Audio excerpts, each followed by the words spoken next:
Ете не повторно тука на гости во стоматолошката ординација доктор Мојсовска, каде што заедно со доктор Марија Мојсовска Апостолова ќе поразговараме на тема естетика. Доктор Мојсовска, веќе сме во пролетна фаза, можам да кажам, ги очекуваме и топлите сончеви денови од следниот месец, каде што сонцето на некој начин ќе не разубави уште повеќе, но сепак да позборуваме малку и за естетскиот дел, кој што вие го нудите и секако кој што е неопходен на некој начин да се направи на самото тело, било да е тоа значи главата или на било кој друг дел, кој што со самиот тек на годините старееме, а е неопходно да го реобновиме. Да. Што значи сето тоа и како се воспоставува, да кажеме, тој процес? Сонцето ќе ни даде една свежина, ведрина во целокупното наше живење и секојдневие, сите го очекуваме, но тоа сепак ќе ни даде и едно уштетување, тоест дехидратација на лицето, нели повеќе ќе се мрштиме, ќе ги правиме оние сите гестикулации кои што ни пречат. Така да сето ова што го работиме во стоматолошки центар доктор Мојсовска ќе ги намали сите тие последици од сонцето. Така. Што може да се направи во овој дел и што е најчесто барано? Од страна на вашите пациенти кои што доаѓаат тука, го посетуваат центарот, што најчесто тие бара? Многу процедури може да се направат во зависност од желбата, нели, посакувањата, можностите на пациентите. Така да може да се направи ботулинум токсин, третман со добро познатиот во народот ботокс. Може да се направат хиалуронски филери, дермални филери, процедури со PRP, така да навистина е широк диапазонот на процедури кои што може да ги изработиме во овој однос. Така. Следува ли претходна подготовка, да конкретно да кажеме на тој дел од телото, од лицето, каде што треба да се аплицира тој ботокс? Следува ли посебна подготовка? Треба ли кожата да се подготви? Треба ли пациентот да се подготви? Нормално сите инструкции кои што се неопходни ги даваме во моментот, нели, на аплицирањето. Сето тоа треба, нели, нормално убаво детално се исчисти, да се работи во едни убави стерилни услови, каде што нема да имаме последици од некакви инфекции, така да тука морам да напоменам дека многу е важно каде се оди и кој ги извршува тие процедури, бидејќи сето тоа е одговорност на тој кој што ги аплицира. И аплицирањето апсолутно тврдам дека треба да биде направено од доктор или стоматолог, кој што стрикно ја знае целата она анатомија, мускулите, нервите, сите тие длабоки слоеви на лицето, дали да се аплицира соодветно во подлабоките слоеви, во поповршинските слоеви на кожата, за да се добие резултатот оној кој што пациентот го посакува да го постигне. Соодветно само со убаво аплициран, пример дермален филер или ботулинум токсин или сите оние процедури, се добиваат ефекти кои што ги сака пациентот. Се она кој што е неправилно, може да направиме и работи кои што ќе одат во негативна конотација. Така, што е најповеќе барано? Најповеќе барано, апсолутно сметам дека во овој период е ботулинум токсин, тоест ботоксот. Најчесто употребувани зони во кои што се аплицира, тоа е областа на челото, меѓу вегите, нели она кога се намрштиме, околу очите, нели брчките околу очите.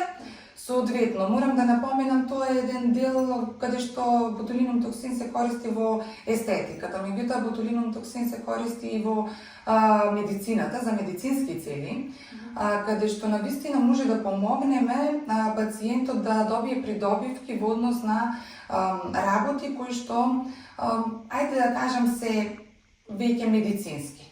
Можам тука и како еден пример да кажам, пациенти. Затоа и можам и да го конектирам тоа пример со стоматологијата во овој контекст. Пациенти кои што ќе дојдат со широка насмевка, каде што се гледа многу голем дел од розовиот дел, тоест од гингивата, тие пациенти веќе наместо убава насмевка имаат малку и преширока насмевка и се гледа розовиот дел. Тука барат тие, нели, малку да не се гледа тој розов дел.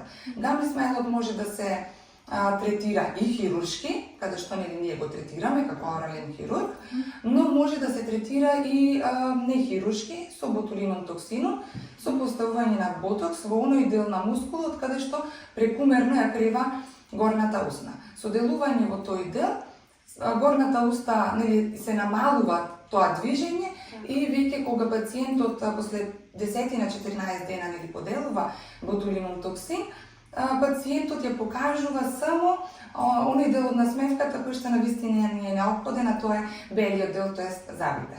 Оно што е потребно на некој начин. Да. Колку е болна оваа постапка? Апсолутно не е болна, се работи со многу тенки иглички. Пред тоа ние правиме све за пациентот соодветно да добие удобство, кое што нели секој би сакал да го има. Се користат анестетски креми, се користи други методи кои што ги ослободуваат пациентите апсолутно. Така да навистина сите кажуваат дека ботулинум токсином процедурата е навистина безболна. Так, кога да се отпочне со ботокс? Оно што најмногу ги интересира или помладата популација. Да, тоа е многу често поставувано прашање. Почнувањето со ботокс, јас на сите им кажувам дека треба да се отпочне во оној момент каде што видливите брчки, тоест брчките се делат на брчки во мимика и брчки во динамика. Мимика е оној дел каде што кога ние сме опуштени и нормално седиме, немаме брчки. Меѓутоа, кога го подкрениме челото, тие се веќе брчки во динамика. Во тој дел точно треба да се отпочне, кога ние имаме само брчки во динамика, тоест во движење, а немаме во статика. Така да тој е најдобриот дел и мислам дека, имајќи во предвид пациентите, гледајќи ги, тоа е околу 30-та година. Пак велам индивидуално, некој на вистина и на 40 години нема изразени брчки во мирување. Кога веќе брчките се и во статика, тогаш ботулинум токсинум може да поделува, меѓутоа на оние длабоки брчки веќе немаме тука можност да делуваме со ботулинум токсин. Ќе се стопира движењето, меѓутоа во мимика движењата може да се третира веќе со други препарати. Кои се последиците од овој процес во поодминати години? Значи, има многу верување дека и прашање дали има последици. Се работи со толку ниски дози на ботулинум токсин. Ако навистина ги аплицира доктор кој што умешно знае и да ги аплицира единиците, тоест дозите, и нивото на кое што ги аплицира, ако се аплицира соодветно на 6 месеци, 8, така, година дена, бенефит само може да има ботулинум токсин. Значи, апсолутно нема нешто лошо кое што може да направи. Кажуваме дека со ботулинум токсин само ќе ги намалиме брчките. И после дејството слободно може пациентот, ако не сака, воопшто и да не ни става. Значи, нема да се влоши состојбата, напротив, само може да се подобри. Доктор Мојсовска, благодариме за одвоениот разговор и се гледаме во следна прилика со друга наредна тема. Благодарам на вас.